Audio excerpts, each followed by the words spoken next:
بسم اللہ الرحمن الرحیم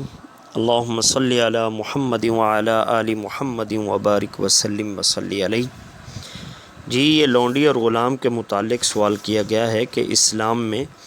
ان کے بارے میں کیا تصور ہے، اسلام کا کیا تعلیمات ہیں، اسلام کی لونڈی اور بیوی کے اندر کیا فرق ہے، اور موجودہ دور کے اندر کیا لونڈی اور غلام کا تصور ہے یا نہیں۔ تو اس میں پہلی گزارش یہ ہے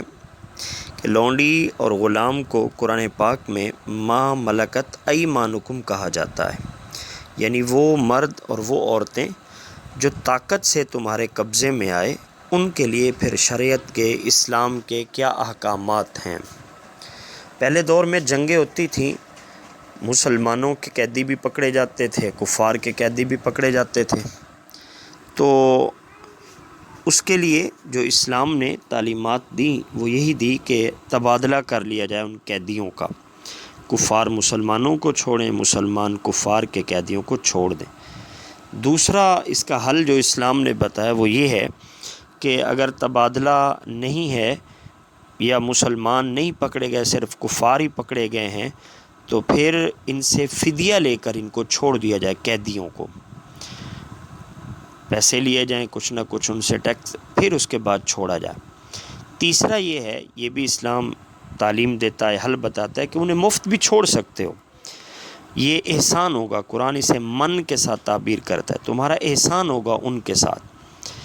اگر یہ نہیں ہے تو پھر چوتھا حل یہ اسلام دیتا ہے کہ انہیں اپنے ملک میں آباد کر دو،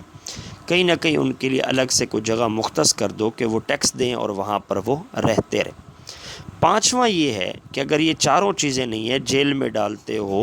آپ کے اوپر اخراجات بڑھ جائیں گے، آپ وہ فدیہ دینے کے قابل نہیں ہیں، کما نہیں سکتے، تو اس طریقے کے اگر معاملات ہیں تو پھر اسلام کی تعلیم یہ ہے، اس کا حل دیتا ہے کہ اب یہ ہے کہ ان کو اپنے گھروں کے اندر جس طرح بقیہ افراد رہتے ہیں انہیں بھی تقسیم کر لو، اور گھر میں افراد کی طرح انہیں بھی رہنے دیا جائے۔ جیسے خواتین ہیں وہ حاکم وقت جو ہے وہ سپاہیوں میں تقسیم کر دے گا، مردوں کو بھی تقسیم کر دے گا، تو یہ حاکم وقت سپاہیوں کے اندر تقسیم کر دے گا،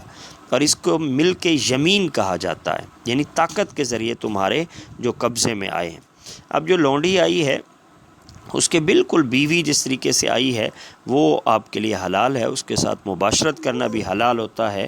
اور اس سے جو اولاد پیدا ہوگی، جس طریقے سے وہ ازواج سے اولاد پیدا ہوتی ہے وہ وراثت کی حقدار ہوتی ہے، اسی طریقے سے جو لونڈی سے اولاد پیدا ہوتی تھی وہ بھی وراثت کی حقدار ہوتی تھی۔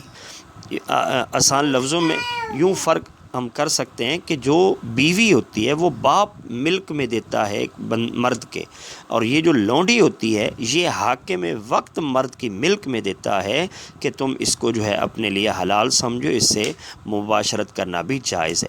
موجودہ دور کے اندر لونڈی اور غلام کا تصور جو ہے یہ ختم ہو چکا ہے، اسلام نے اس پر بڑا زور دیا۔